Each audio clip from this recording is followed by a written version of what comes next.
Buenas noches nuevamente, saludos, bienvenidos a esta nueva edición de Coloqueo, la número 91 y sexta del 2021. Los coloqueos son conferencias en línea que se coordinan desde el Instituto de Cultura Puertorriqueña y tienen como propósito el discutir sobre temas culturales de Puerto Rico y el Caribe. Yo soy Pablo Luis Crespo Vargas y seré su moderador por la noche de hoy. Para beneficio de nuestros seguidores, la conferencia está siendo grabada para luego ser colocada en el canal de YouTube del ICP. A la vez se estará transmitiendo en el Facebook Live de nuestra institución. Hoy tendremos la conferencia Los chinos en Puerto Rico con el doctor José Lee Borges, quien proviene de una familia multicultural de inmigrantes, de padres chinos y madre cubana. Posee un doctorado en filosofía con especialidad en historia de la Universidad de Puerto Rico, recinto de Río Piedras. Su disertación doctoral fue dirigida por el distinguido historiador y humanista, el doctor Fernando Picó. Desde el 2001, Lee Borges es profesor de Historia y Humanidades en varias universidades, entre estas la Universidad de Puerto Rico, Universidad Interamericana y la Universidad Ana G. Méndez. Colabora con columnas de historia y temas de actualidad en los principales periódicos y semanarios de la isla, entre estos El Nuevo Día. Ha publicado artículos en revistas digitales tales como 80 Grados y Cruce. Es autor de varios artículos académicos en revistas especializadas de historia y ha presentado conferencias en México, España, Canadá, Estados Unidos, Cuba y Puerto Rico. Sin más, le damos la bienvenida a nuestro invitado de hoy, José Lee Borges. Saludos, José. Puedes comenzar. Muy buenas noches, Pablo. Para mí es un placer estar aquí, ¿verdad? En estas actividades que prepara el Instituto de Cultura y muy emocionado de hablarle un poco sobre mi libro, Los chinos en Puerto Rico. Yo le dije a Pablo, ¿verdad? Y le autoricé que en cualquier momento, si hay preguntas, si hay dudas, no tenemos que esperar hasta el final.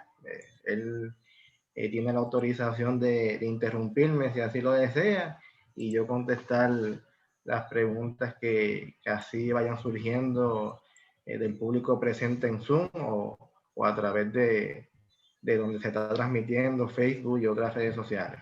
Gracias, José. Pues muy bien, hoy les voy a hablar un poco sobre mi libro Los chinos en Puerto Rico.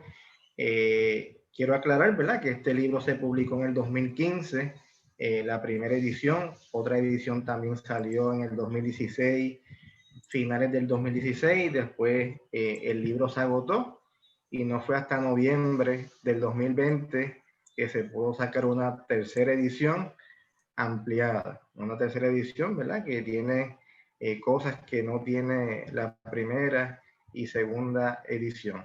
Las primeras dos ediciones se publicaron bajo Ediciones Callejón y siempre le estaré muy agradecido al fundador de Ediciones Callejón, Elizardo Martínez, que en paz descanse, por haber publicado esas dos primeras ediciones, que tuvo un gran éxito y el público la recibió con mucho agrado. Ahora sale esta tercera edición ampliada y de eso es que vamos a estar hablando básicamente un poco hoy. Y también aclaro que esta tercera edición se publica bajo Publicaciones de Gaviota y también agradezco a Norberto González por acogerme con los brazos abiertos y tan rápido le hablé de la idea. La acogió con mucho placer, tanto él como su hermano y su hermana. Así que mi agradecimiento también a Publicaciones Gaviota y Norberto. Bueno, el libro, aquí les presento básicamente el índice. Este sería el índice del libro.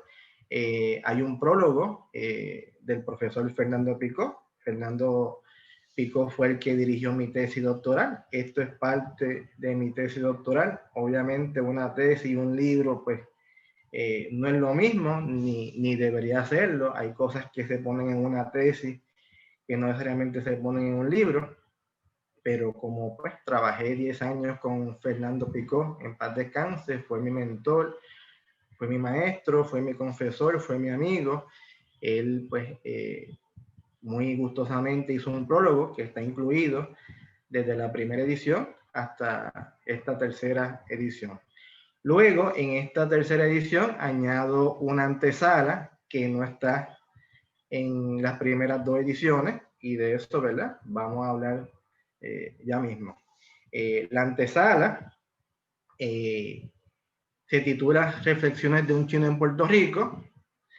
Esa antesala no está en la primera edición ni en la segunda edición. Básicamente yo recojo algunas cosas que habían pasado dentro de la comunidad china desde el 2015-2016 que no pude investigar para ese entonces, y las recojo entonces en la edición del 2020.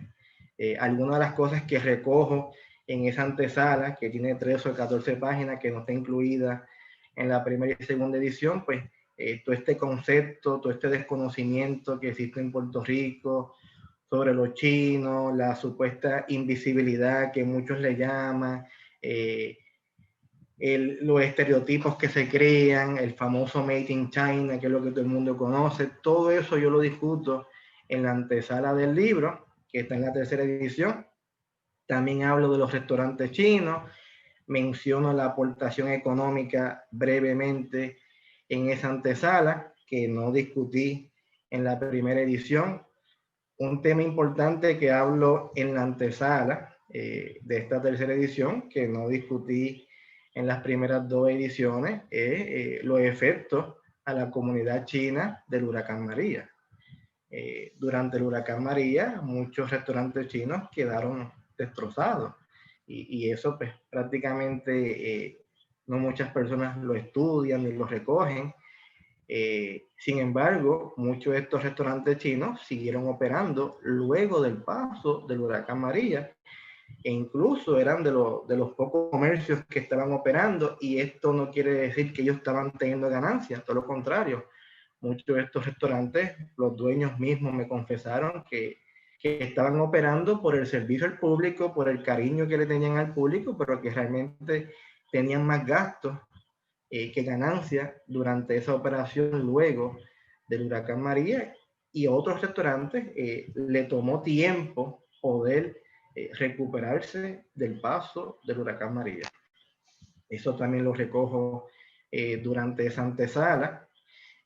También hablo del famoso COVID, de la pandemia que estamos sintiendo en estos momentos. Eso también lo discuto en la antesala del libro, cómo llegó el COVID, el discrimen racial que se va a producir en el mundo, que llegó a producirse en Puerto Rico, y cómo la comunidad china termina aportando a Puerto Rico y dando una generosa aportación de casi $100,000 en efectivo, en productos, en mascarillas, en plena pandemia, prácticamente al inicio de la pandemia.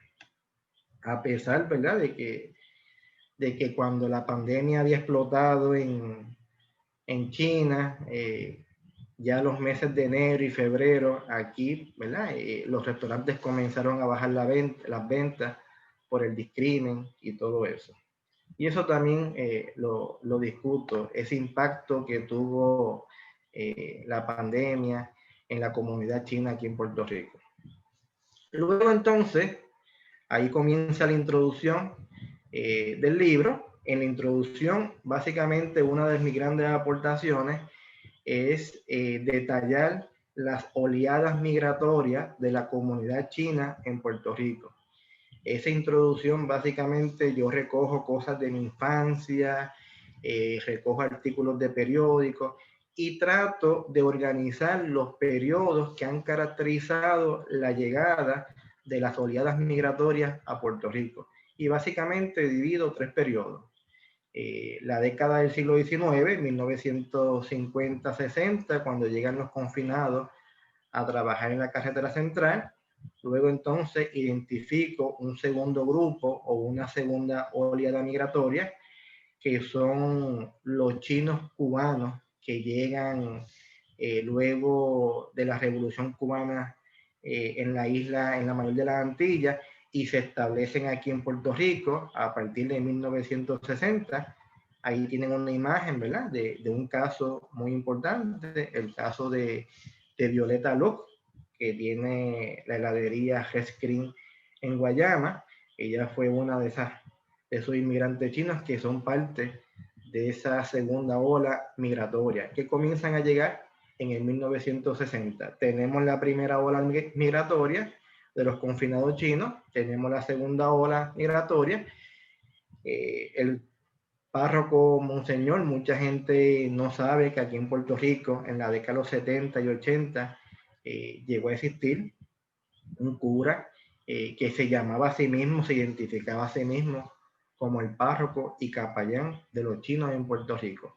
Él también llegó de Cuba, había nacido en China, se movió a Cuba, de Cuba llegó a Miami y después entonces se estableció aquí en Puerto Rico. Él, Monseñor Tomasú, que prácticamente se sentía puertorriqueño, estuvo más de 20 años en Puerto Rico, murió aquí y también es parte de esa segunda ola migratoria. En esta introducción también hablo de la tercera ola migratoria, que son los chinos que llegan a Puerto Rico a partir de 1990. A partir de 1990 comienzan a llegar muchos chinos directamente de China, ya no venían de Cuba, ya no eran confinados, estamos hablando de chinos más jóvenes, 20, 25 años, mayormente jóvenes, que venían de China directamente o de un segundo o tercer país en Latinoamérica, incluyendo República Dominicana. Durante este periodo, 1990, se habla de una supuesta mafia china, hay unos cuantos casos, se habla de que muchos de estos chinos llegaban ilegalmente a Puerto Rico y todo eso lo discuto en la introducción del libro. Para el 2000, año 2000, para que ustedes tengan una idea, el segundo grupo de inmigrantes más grande que llegó a Puerto Rico ilegalmente fueron los chinos. Primero los dominicanos y después los chinos. Ya luego de la introducción comienzo con el capítulo 1, que es uno de los capítulos más extensos del libro. Ahí hablo del dilema de la introducción de braceros y escriturado chino en Puerto Rico durante el siglo XIX. Ahí básicamente se concentró mi disertación doctoral. Ese fue el grueso de la investigación en el Archivo General, los expedientes de confinados y esa documentación que explica un poco por qué llegaron chinos confinados chinos a Puerto Rico. Obviamente, para explicar por qué llegaron chinos confinados a Puerto Rico, los famosos que trabajaron en la construcción de la carretera central, pues tengo que dar un trasfondo histórico de China. Y eso lo hago también en el capítulo 1. Ahí hablo un poco, resumo en 3, 4 páginas la historia de China. Muchas veces no podemos entender por qué salen confinados campesinos chinos, por qué estos campesinos se convierten en confinados, si no damos un contexto histórico de lo que estaba ocurriendo en China en ese periodo. Hay muchas personas que me han dicho, ¿y por qué incluiste información de China? Ese contexto histórico de lo que estaba ocurriendo en China, adicional, ¿verdad? Aquí muchas veces no nos enseñan esa historia de China, no nos enseñan esa historia de India, no nos enseñan esa historia de los países arábicos, de la península arábica. Nos concentramos en Occidente, inclusive los cursos que se dan en realidad son historia de Occidente, nos hablan de Grecia, Roma, y nos olvidamos de esa parte del mundo que es tan importante. Ahí yo hablo que a pesar de que los chinos se convierten en confinados y prácticamente en esclavos, hay que recordar que China es una de las grandes civilizaciones del mundo. Una de las grandes civilizaciones milenarias, legendarias, inventora del papel, la imprenta, la pólvora, la brújula, incluso hasta el helado. Y en ese capítulo 1 hablo sobre todo eso, inclusive llego un poco hasta Mao Zedong, la Revolución China, todo ese impacto que tuvo la Revolución China de 1949, y explico qué estaba ocurriendo en China a partir de 1840. Y esto es importante porque eso es lo que propicia que muchos campesinos chinos se conviertan en trabajadores, en sirvientes, en indentured labor, como le llama la historiografía estadounidense. En el 1840, Inglaterra y muchos países europeos comienzan a buscar cómo conquistar países que ya no eran América, porque ya los países de América ya los habían perdido. Ahora entonces querían buscar dónde recuperar las riquezas que habían perdido en América y comienzan a mirar a India, comienzan a mirar a África y comienzan a mirar a China. Y a partir de 1842, como consecuencia del opio, que eso es otra historia, las famosas guerras del opio, Inglaterra termina conquistando parte de China, inclusive Hong Kong, que hasta los otros días fue un territorio de Inglaterra. Ahí, ante esta conquista de los puertos, del territorio, China comienza a experimentar una decadencia, una pobreza, una hambruna, y muchos campesinos no tienen otra alternativa que comenzar a emigrar, buscando trabajo, buscando prosperidad. Ahí es que se convierten a contratar y comienza el contrato de los famosos culíes, como le llamaban a estos campesinos, que no eran otra cosa, ¿verdad?, que trabajadores agrícolas en China para este tiempo. China era un país totalmente agrícola, no se había insertado totalmente en la revolución industrial como lo estaban haciendo otros países, ante la pobreza que comienzan a experimentar muchos chinos, ante la decadencia de sus dinastías imperiales. Pues entonces muchos de ellos no tienen otra opción que comenzar a firmar los contratos que estos países europeos comienzan a ofrecerle a estos trabajadores para que se convirtieran indirectamente en los sustitutos de los esclavos africanos. Estamos hablando de 1840, 1850. Y comienzan a salir muchos campesinos chinos contratados de los puertos que estaban siendo controlados por ingleses, franceses y hasta portugueses. Muchos de estos campesinos comienzan a firmar estos contratos que muchas veces ni los entendían. Eran contratos de 8 años, 10 años, dependiendo el lugar a donde fueran a llegar. Llegaron a Cuba, llegaron a Perú, llegaron a Jamaica, llegaron a Estados Unidos y prácticamente venían, en la mayoría de los casos, como sustituto de los esclavos. Ya la esclavitud había sido abolida años atrás en Europa y había sido abolida en muchas partes de América, pero todavía hacía falta esa mano de obra, pero no se conseguían esclavos, se necesitaba esa mano de obra campesina y ahí entonces aparecen los trabajadores chinos. Y los trabajadores chinos, los famosos culíes, se convierten en la transición de la mano de obra esclava a la mano de obra libre, pero no eran totalmente libres, eran semilibres. Es la transición, porque obviamente le van a pagar, pero hay unas limitaciones de cosas que no podían hacer, tenían que firmar unos contratos, no se podían mover cierta distancia de la hacienda, etcétera, etcétera. Obviamente eso ocurrió en Cuba, eso ocurrió en Jamaica, se comienzan a contratar esta mano de obra, eso lo discuto en el capítulo 1, pero a Puerto Rico esa clase de trabajadores no llegó. En Puerto Rico muchas personas se opusieron a que llegaran trabajadores contractuales chinos. Eso lo encontré en la prensa, en el Ponceño, en el Fénix. José Julián de Acosta dijo: no, aquí en Puerto Rico no queremos a los chinos, no conocemos su cultura, no conocemos su religión, y se hablaba siempre si había que traer una mano de obra que fuera blanca y europea. Sin embargo, otros países sí necesitaron a los chinos. Para que ustedes tengan una idea, entre 1847 y 1874, aproximadamente en esos 30, 40 años, llegaron sobre 125,000 trabajadores contractuales chinos a Cuba. En Perú se habla de 150,000. En Estados Unidos las cantidades están más o menos parecidas. En total pudieron haber llegado más de 500,000 a toda América en ese poco periodo de tiempo. El Fénix también presenta unas posturas a favor. Algunos querían a los chinos, otros no querían a los chinos, pero en Puerto Rico no llegan trabajadores chinos como mano de obra. Y todo eso, ¿verdad? Las posturas a favor, las posturas en contra, todo eso yo lo presento en el capítulo 1 del libro. En el capítulo 2 ya estoy hablando de los braceros escriturados en Cuba y cómo se convierten en confinados.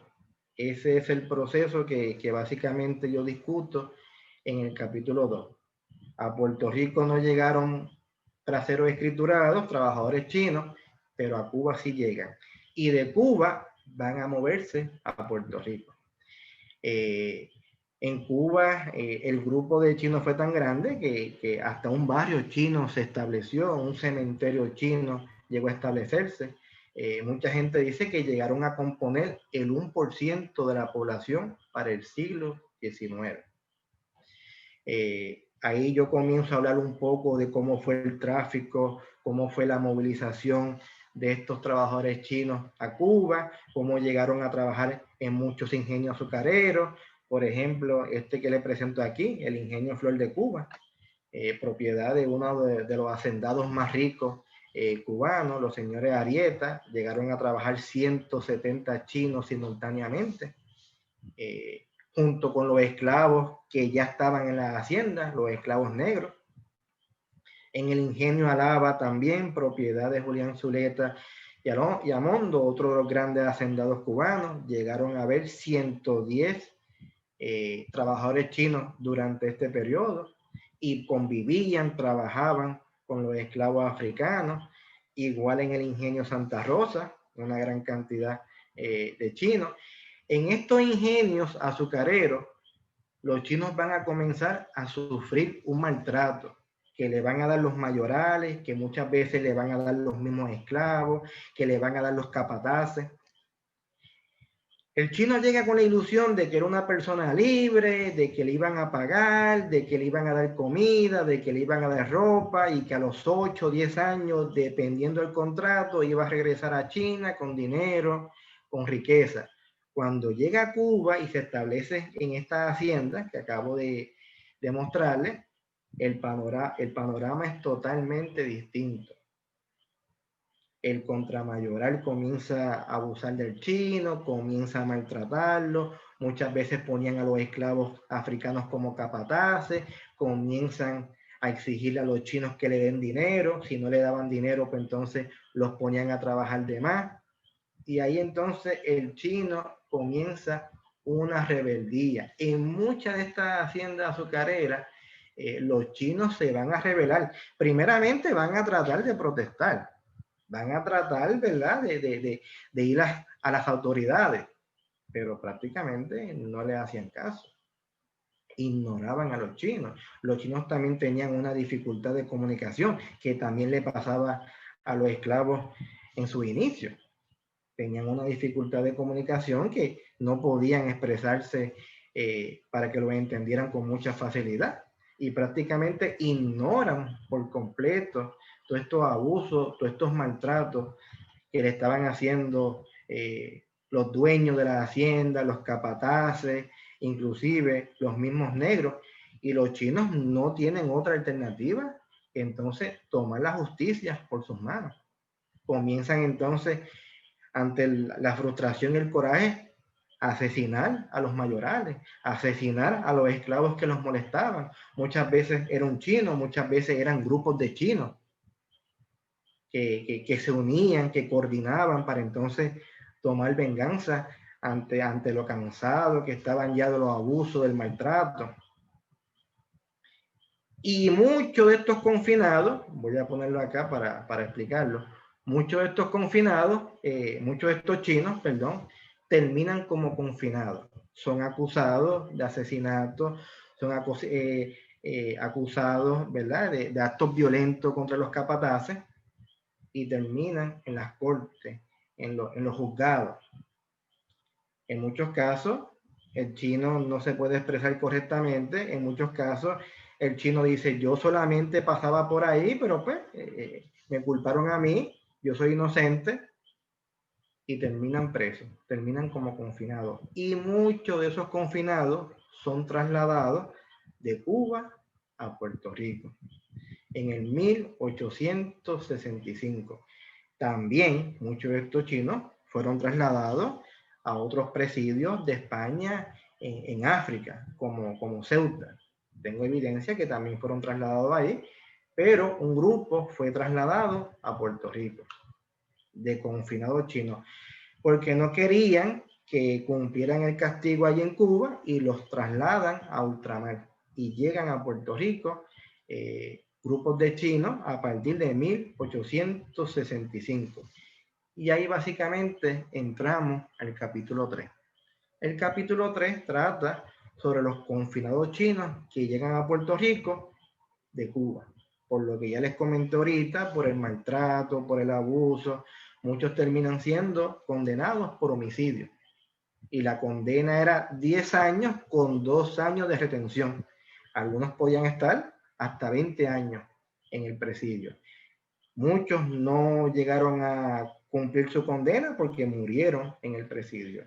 Aquí les presento algunas imágenes de estos confinados chinos que se establecieron en Puerto Rico, que llegaron al presidio. A Puerto Rico llegaron más de 350 confinados chinos de Cuba. Estos campesinos que habían firmado contratos para trabajar en Cuba y regresar a su país con dinero, ahora ya le habían cambiado el nombre, ahora tenían nombres cristianizados, Antonio, Miguel, José, ya no iban a regresar a China posiblemente, ahora eran confinados y ya no estaban en Cuba, ahora terminan en Puerto Rico. Aquí tienen una foto que conseguí de uno, Afo, natural de Cantón, la mayoría son de Cantón. Llegan al presidio, este particularmente llegó en 1879. Aquí tienen a otro, este también llegó en el mismo año. Los que llegaron antes, pues no tienen foto. Y este otro, Martín II, y este tiene un nombre cristianizado. La historia de los nombres de los confinados chinos, eso es también interesantísimo. Cuando llegaban a la hacienda en Cuba, le ponían José, le ponían Miguel, le ponían Lorenzo, le ponían Pedro. Y si cuando llegaba a la hacienda ya había otro Pedro, otro Luis, le ponían primero, le ponían segundo. Igual, si cuando llegaban al presidio de Puerto Rico ya había un Martín, ya había un José, pues entonces le añadían primero, segundo, tercero. Muchos de estos confinados chinos, de los 350 que llegaron, muchos de ellos, como eran confinados, se enviaban a trabajar en labores de obras públicas. Y muchos terminan laborando en la construcción de la carretera central, que comienza para ese periodo, 1860, 70, hasta 1880. Esos primeros confinados chinos que llegan en 1865, el 1 de agosto, muchos de ellos son enviados para trabajar en los tramos más complejos, en las secciones más complejas de la carretera central. Entiéndase, Coamo, Guayama, Calley, partes de Cagua, donde había que picar piedra, donde había que usar dinamita. Inclusive en la revista de Obras Públicas yo tengo citas de ingenieros que dicen, ¿verdad?, que si no llega a ser por la mano de obra de los confinados chinos, muchas de esas secciones hubiesen demorado mucho más en realizarse. Los chinos prácticamente llegó a existir una brigada solamente de chinos en las secciones que le acabo de decir, de Calley y Coamo, en la construcción de la carretera central.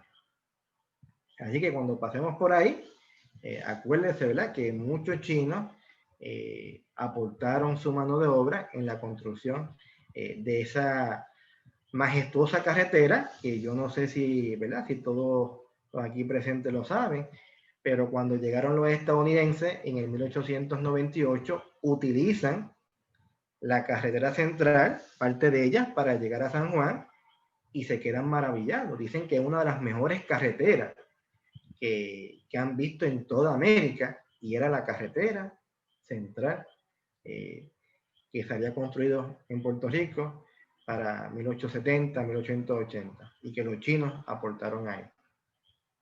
Adicional de trabajar en la construcción de la carretera central, también trabajaron en otras obras de infraestructura. El faro de Culebrita, llegaron chinos que trabajaron en esa obra de infraestructura en el 1886. Algunos chinos ya cumplen su condena, se quedan, establecen familia, tienen hijos, establecen comunidades en Calley, Barceloneta, Ponce. Algunos de ellos no pudieron terminar su condena, murieron en el presidio, para que usted tenga una idea. Algunos inclusive siendo confinados se suicidaron en el mismo presidio. Algunos llegaron a cumplir hasta 20 años de condena, algunos habían cumplido los 10 años de presidio y los 2 de retención y seguían presos y no los dejaban en libertad.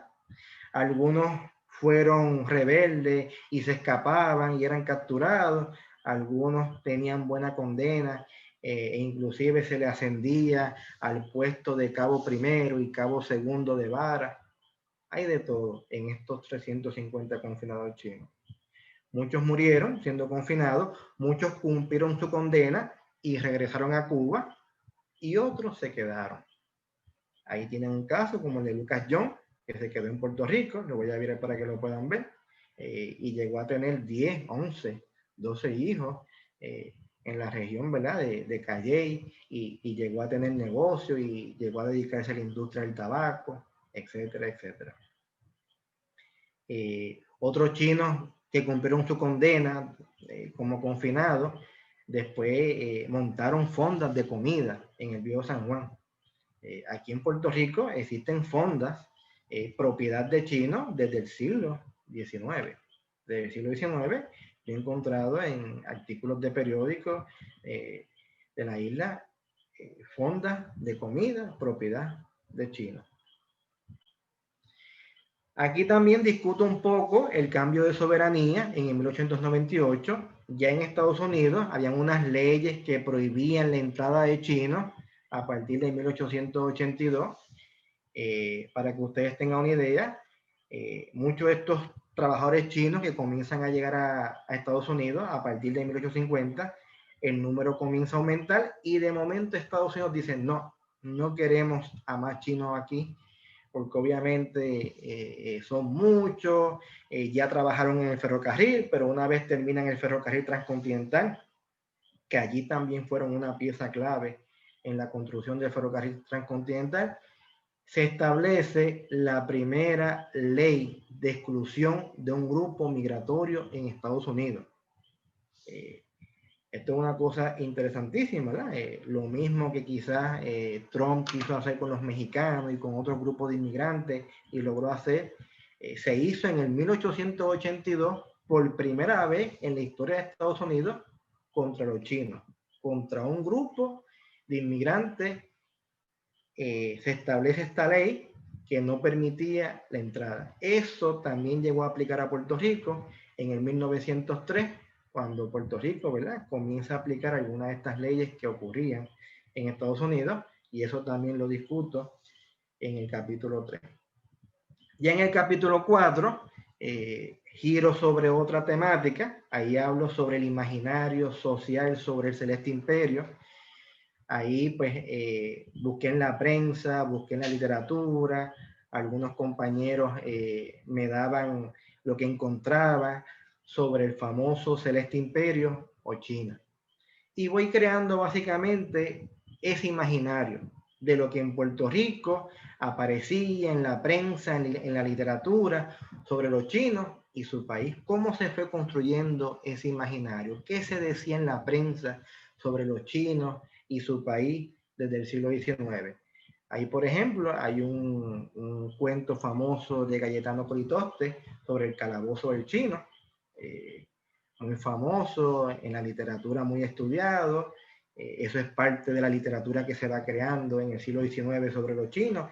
Ese calabozo del chino existió en el Morro, existe todavía. Usted va al Morro y le pregunta mucho a los que trabajan ahí el calabozo del chino y le van a decir. Y la historia es que uno de estos chinos confinados que llegó a Puerto Rico durante el siglo XIX era rebelde, se portaba mal y lo terminan metiendo ahí y después entonces lo ejecutan. Y por eso le llaman el calabozo donde estaba el chino y todavía existe. Ahí también hablo un poco de las costumbres de los chinos, de las costumbres alimentarias, de las costumbres higiénicas, lo que aparece en los periódicos, las famosas trenzas, eso también lo discuto en el capítulo del imaginario social. Hablo de los periódicos, qué los periódicos de Puerto Rico decían sobre la prensa de China, sobre la prensa milenaria, y mire, hay disparates, hay cosas que están cerca de la verdad, en fin, se va creando un imaginario interesantísimo sobre el celeste imperio, como le llamaban a China en ese periodo, y como todavía muchos países le llaman, el dragón amarillo, el gigante asiático. Esto fue en el Puerto Rico Ilustrado, es la imagen de un chino, de la dinastía, eso lo encontré en el periódico, también lo discuto, sobre los apodos, en fin, el médico chino, hablo también, ¿verdad?, del médico chino. En esta tercera edición los refuerzo con un artículo del doctor José Rigao que abunda un poco más sobre el médico chino. También lo discuto en ese imaginario social que se presentó en la isla. Y entonces ya estamos llegando a lo que sería la conclusión del libro. En la conclusión, pues hablo de la comunidad china actual. Mucha gente piensa que la comunidad china es una comunidad que está dispersa, invisible, pero están más unidas de lo que muchas veces pensamos. Tienen su supermercado, en el área metropolitana hay 2, 3 supermercados donde ellos van y compran sus productos, donde ellos muchas veces se reúnen por las noches, eso lo discuto en el capítulo 4. Ahí tienen el famoso Asia Market, que sería ese mismo, ahí lo tienen. Ahí ellos compran sus productos. Hace años atrás, para que ustedes tengan una idea, ellos tenían unas tiendas donde los chinos vendían VHS, vendían CD para las personas, ¿verdad?, que en esos tiempos no tenían satélite ni cable TV, y ahí podían ver películas chinas, comprar películas, novelas, etcétera, etcétera. Hoy en día, pues muchas de esas cosas ya han desaparecido por las redes sociales, por el Netflix, por el cable TV, YouTube. Obviamente, pues hoy en día, gracias a la globalización y al transnacionalismo, pues muchas de esas cosas pues son más fáciles. Pero 20, 30 años atrás, ellos tenían una piratería cultural muy famosa y muy importante. Ellos también desde el 2013, 2014 y desde antes. Celebran aquí en Puerto Rico el Año Nuevo Chino, primeramente en Bayamón, donde está la Asociación de Chinos, y después entonces en la UPR lo han comenzado a celebrar desde 2015, 2016, inclusive el año pasado, en pleno inicio de la pandemia a nivel mundial, se llegó a establecer, a celebrar el Año Nuevo Chino en el teatro de la UPR en Río Piedra. Y ahí también se ha celebrado en años anteriores. Y ahí entonces los chinos se reúnen, celebran el año Nuevo Chino, hacen actividades, los niños cantan, se hacen performances, etcétera, etcétera. Hay comida. Ahí tienen la celebración del Año Nuevo Chino 2014.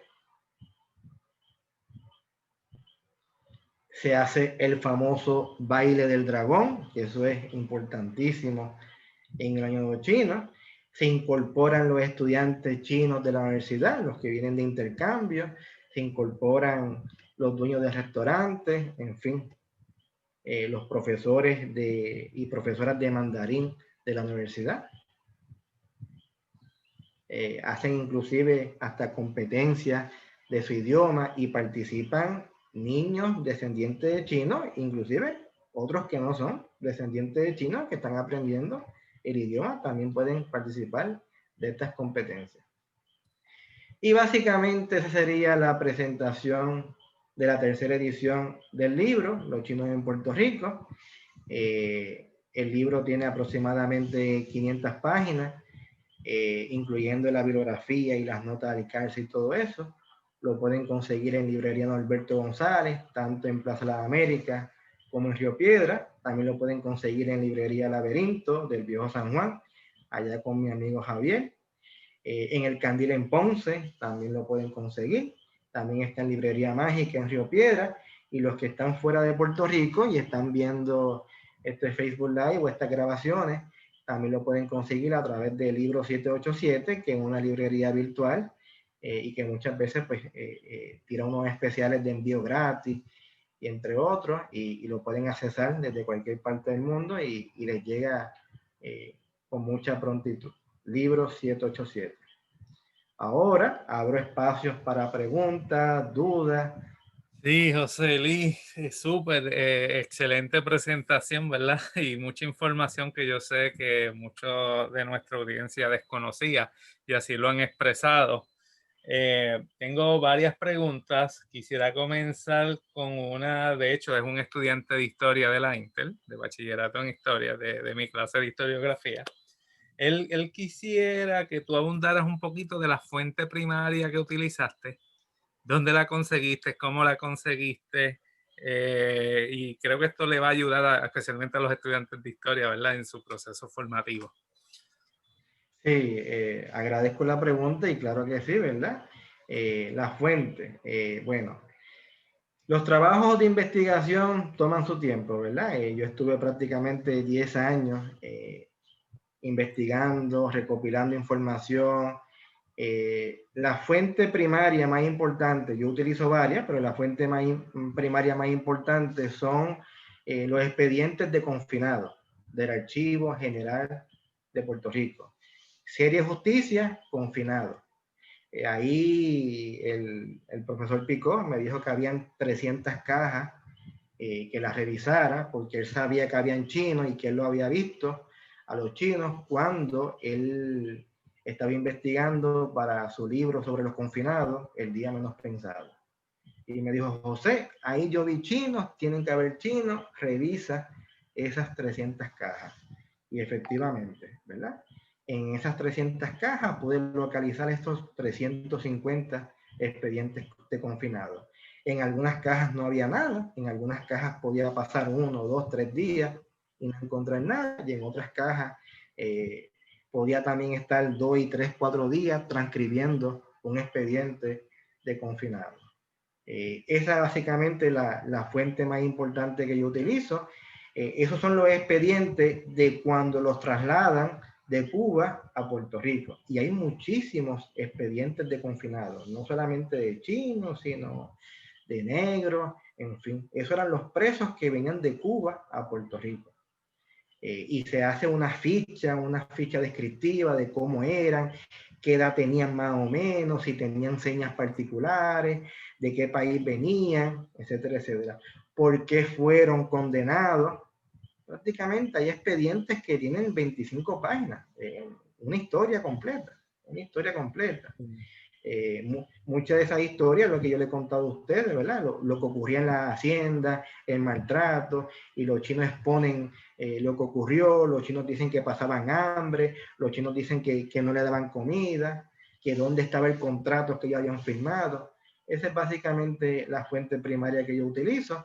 Además de eso, pues la complemento con los periódicos de la época, desde la Gaceta en el 1806, yo revisé hasta el 1920. Algunos compañeros que también estaban investigando, si encontraban algo, me decían, Lee, conseguí esto, mira, esto es para tu tesis. Pero sí, también pasé muchos días y muchas noches viendo la prensa. Adicional a eso, ¿verdad? Los censos de 1910, 1920, 1930, que es prácticamente la fecha que yo más me concentro. fuentes secundarias también, libros de la época de José Julián Acosta. Básicamente esas serían las fuentes que utilicé para la investigación. Súper. De hecho, esos expedientes son bien interesantes. Yo he trabajado expedientes judiciales del siglo XVII y ahí se encuentra una diversidad que a veces uno dice que hace un polaco en América en el 1650 o que hacía un turco o que hacía, no sé, de distintos grupos étnicos. Estoy de Vamos a acuerdo. continuar, ¿verdad? Ahorita mencionaste que la mayoría de estos migrantes venían de la zona de Cantón. Me preguntan, ¿hubo una razón específica para ello? Sí, Cantón, ¿verdad? Que luego hoy en día también se conoce como Guangzhou también en inglés, estaba cerca de un puerto que específicamente era controlado por los ingleses y que era de fácil salida para cualquier parte del mundo en ese periodo. Los puertos los controlaban los ingleses, los ingleses llegaron a controlar primero 5 puertos, después 7 puertos, y la gente de Cantón pues tenían acceso a esos puertos mucho más fácil. Para los ingleses era más fácil reclutar de Cantón que de otras partes de China en el interior, que posiblemente se le hacía mucho más difícil. Los ingleses también utilizaban la técnica de contratar a chinos, ofrecerle dinero y que ellos entonces fueran a los pueblos, a las aldeas, a los villages, como le llaman, a contratar a los campesinos, diciéndole que ellos habían estado en América, diciéndole que ellos habían ganado mucho dinero. Entonces la gente se entusiasmaba y la región de Cantón hasta el día de hoy es una región accesible al mundo con mucha facilidad. La mayoría de los chinos que hay en Puerto Rico siguen siendo de Cantón y de diversas partes del mundo. La mayoría de los chinos que han llegado a estas partes del mundo llegan de Cantón. Inclusive en Puerto Rico hasta el día de hoy todavía se habla más cantonés que mandarín. Mi papá hablaba cantonés, los paisanos de mi papá hablaban cantonés. Ahora entonces ya hay más crecimiento de mandarín, pero básicamente todos los chinos que salen, en su mayoría siglo XIX, siglo XX, hablan cantonés. Y era Muy bien, por el acceso que tenía esta zona a los puertos. muy bien. Me preguntan por aquí, por el Facebook, ¿tienes información sobre la migración de asiáticos en el sureste de Puerto Rico, específicamente Humacao? De Humacao, pues fíjese, de Humacao así no tengo nada, absolutamente. De Humacao sí sé que algunos chinos, después que cumplen su condena, eso también lo pongo en el libro, hasta una tabla. La mayoría se queda en San Juan, que era la capital, porque ya estaban ahí. Algunos montan fondas de comida, como comenté, algunos inclusive logran convertirse en cocineros del obispo, jardineros, algunos se quedaron en Ponce, otros se quedaron en Calley, hay Bonito, pero de Humacao no tengo, ¿verdad? Así conocimiento ni evidencia que alguno llegara hasta allá. Eh, sí tengo Calley, Ponce y Bonito, San Juan, ahí se quedaron chinos después que cumplen su condena. Claro, muchos de estos es casi imposible seguirle la pista, ¿verdad? Yo traté de buscarlo en el censo del 10, los busqué en el censo del 20, algunos aparecieron, algunos tenían hijos. Yo siempre, ¿verdad? Le digo a mis estudiantes que la identidad cultural que nos han querido presentar del puertorriqueño, de esta mezcla de africanos, españoles e indios, eso es muy simple, ¿verdad? Es mucho más compleja. Eh, Aquí llegaron europeos, llegaron italianos, llegaron franceses, llegaron personas inclusive de Asia, de Medio Oriente, y se mezclaron y de ahí es que estamos hoy en día, ¿verdad? Y tenemos la identidad. Y todavía muchos de esos temas faltan o están esperando por alguno de ustedes para que se estudie. Sí, así mismo es. Hay o tienes, ¿verdad? ¿Algún número de cuántos chinos hay en Puerto Rico? ¿Cuántos hay en América Latina?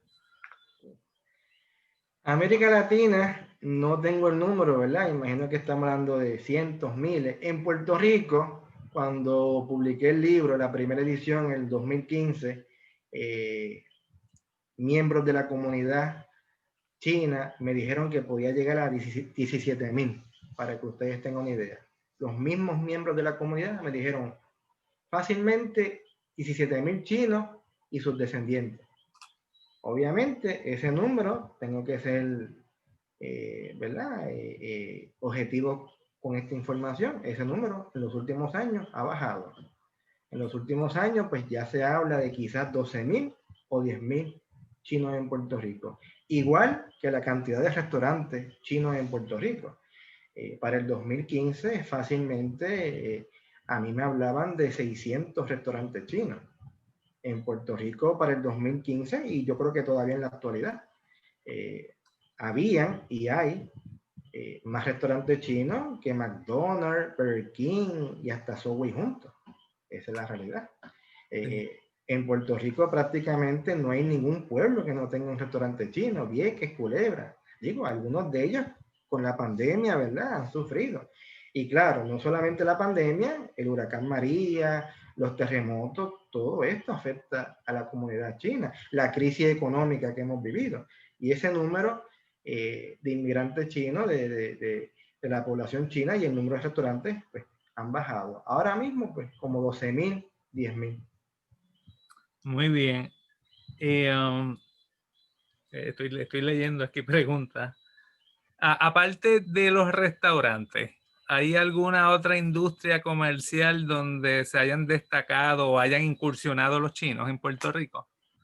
Pues sí, ¿verdad? Obviamente el restaurante es la fuente de ingreso para, yo diría que el 80-90% de los chinos en Puerto Rico, pero sí, hay otras industrias. Hay chinos que trabajan en la construcción de los mismos restaurantes.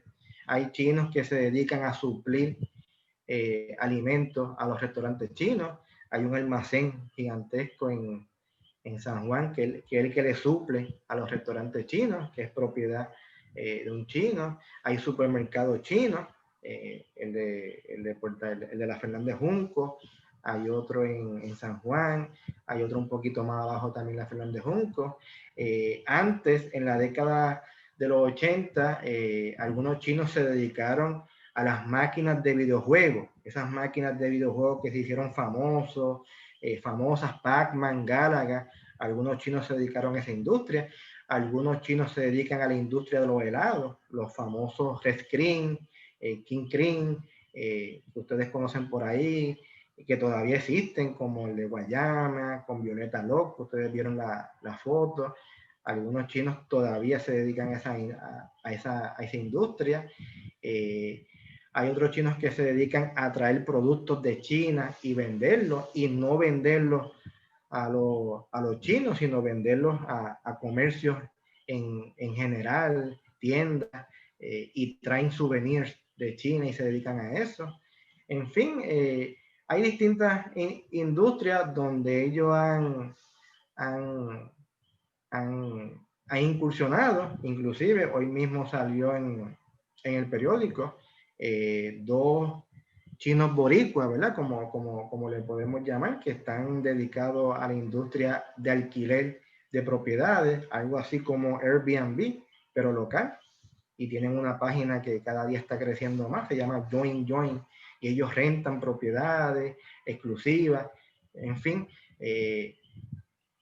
la generación más joven de chinos, pues ya quizás no se dedica tanto a los restaurantes, estudian. Conozco jóvenes que son médicos, que son realtors, que se dedican a la venta de seguros, a la venta de bienes raíces, a la venta de inversiones, etcétera, etcétera. Muy bien. Ahora viene una pregunta de corte cultural, ¿verdad? Y voy a leer. ¿En las reuniones continúan hablando su idioma o ya hablan español mayoritariamente? ¿Cómo nos podías abundar sobre ese aspecto cultural? Sí, cuando se reúnen entre ellos, pues hablan el idioma, ¿verdad? Eso también depende de la generación. Y en Puerto Rico hay muchas generaciones de chinos. Eso es bien importante, ¿verdad? Quedan los que llegaron en la década del 60, después de la Revolución Cubana, que eran chinos que estaban establecidos en Cuba y se establecen en Puerto Rico. Y ahí montan heladerías, montan restaurantes. Pues cuando esos chinos se reúnen con otros chinos, con otros paisanos, pues ahí mantienen su lenguaje, ahí mantienen su idioma, que mayormente, como dije ahorita, es el cantonés. Ese es el momento en donde ellos se sienten chinos. Eh, ya la otra generación, que posiblemente nació aquí, que muchos de ellos quizás hasta no dominan quizás el cantonés, hablan quizás más español o inglés, pero entonces ya eso hablan español o inglés. Y si están combinados, pues posiblemente terminen hablando español, porque quizá hay una generación que no sabe cantonés o no le entiende bien, y otra generación sí lo entiende, pero ¿verdad? Dependiendo de qué generación sea. Cuando uno va a estos eventos del Año Nuevo Chino, uno ve toda la generación que existe en Puerto Rico de chinos, los mayores, los más jóvenes, los niños. Hay una generación, inclusive los de 20, 25, 30 años, que saben cantonés y saben mandarín. Muchos chinos mayores no saben mandarín, saben mayormente cantonés. Y no es que sea muy distinto, pero ¿verdad? No, tampoco es muy fácil comunicarse entre ellos. Muy bien, excelente. Ya nos Y, acercamos. y hay otra generación de chinos boricuas jóvenes que esos no hablan quizás cantonés y hablan el español mejor, ¿verdad? Que muchos de sus papás y se consideran más puertorriqueños que chinos. Muy bien, ahora pasemos a la gastronomía.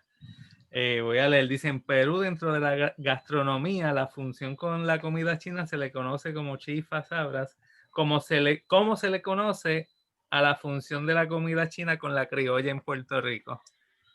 Pues mire, aquí no le han puesto un nombre específico, ¿verdad? En Perú sí, está el famoso chifan, chaufan. Chaufan significa arroz frito, chau es frito, fan, arroz. Aquí en Puerto Rico no se le ha puesto un nombre así. Cada gastronomía china se adapta al país donde se establece. Yo sí le puedo decir que la comida china puertorriqueña es distinta a la comida china de Perú, de México, de Cuba. Los chinos se van adaptando y así ocurrió desde el siglo XIX en Estados Unidos con los primeros restaurantes chinos. Ellos obviamente tratan de crear un lugar gastronómico donde los trabajadores chinos pudieran comer, pero se dan cuenta de que no tienen todos los ingredientes que tenían en China, no los tienen acá en Estados Unidos. Y obviamente van creando unos platos parecidos, pero a la misma vez con ingredientes distintos. También se dan cuenta de que los chinos no eran muchos y con esa población pues no iban a poder sobrevivir y comienzan a crear platos chinos con ingredientes de América, pero apetitosos para el paladar de los estadounidenses. Igual en Puerto Rico, igual en Cuba. Yo les tengo que decir, ¿verdad? La comida china de Puerto Rico es única, particular y deliciosa. Aquí el arroz chino con la carne frita, con los tostones al ajillo, eso yo me atrevería a decir que en ninguna parte del mundo se puede conseguir algo parecido. Y no lo digo yo, lo dicen, ¿verdad? Muchos amigos míos, ¿verdad? Y muchos puertorriqueños. La comida china se va adaptando según el lugar donde se establece. Yo no sé, pero unos tostones con ajillo, eso podría terminar yo en la cárcel por unos de ellos. Bueno, José Eli, ¿algún otro comentario que quisieras realizar especialmente? Y quiero traer este punto.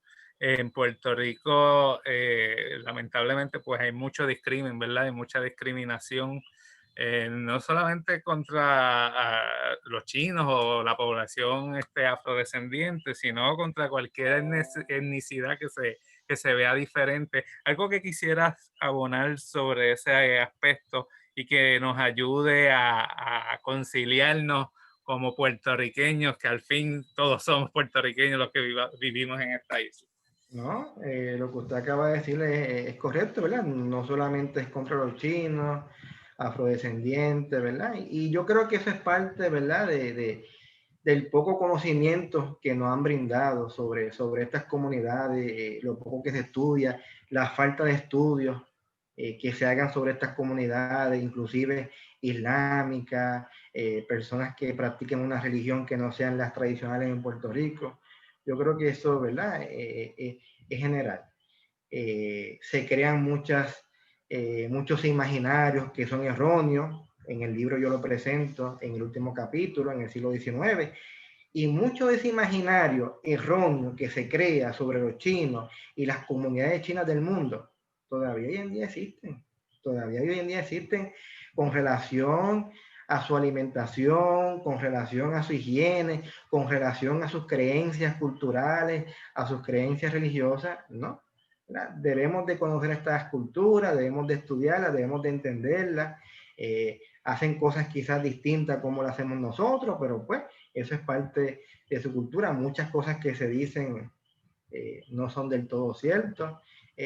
Y eso también yo lo discuto en el libro, así que, ¿verdad? Aquellos que quieran conocer un poco más de la cultura china del siglo XIX, con los confinados que llegaron a Puerto Rico a trabajar en la carretera central, como los de hoy en día, incluso con la pandemia del COVID, todo lo que padecieron, sufrieron, todo eso, pues yo les invito a que lean el libro y que también investiguen, porque es parte, ¿verdad?, de un desconocimiento generalizado que hasta la misma prensa del país nos limita y no se habla mucho y no hay estudios. Pero poco a poco irán surgiendo, porque es parte, ¿verdad?, del proceso, de la investigación. Cuando jóvenes historiadores pues comiencen a investigar estos temas, pues ahí vamos a descubrir muchas otras cosas. Excelente. De hecho, yo también exhorto a nuestro público que adquieran el libro. Yo tengo la primera edición. Ya en mi próxima visita a una de las librerías adquiriré la más reciente edición, ¿verdad? Porque sé que con tu explicación es ampliada y tiene mucha información que es muy valiosa. Y nuevamente, gracias por estar esta noche con nosotros. Aprovechamos para anunciar que nuestro próximo coloquio será el martes 26 de enero a las 7 p.m., cuando tendremos la presentación de la película puertorriqueña Trace of Ages con Samari Vega, Arturo Lizaldi, Héctor Escudero y Cecilia Argüelles Ramos. Por lo pronto me despido y una vez más agradecido de poder compartir con ustedes en estas noches repletas de cultura. Hasta el próximo coloquio. Gracias, José Lee, y gracias a nuestro público. Buenas noches.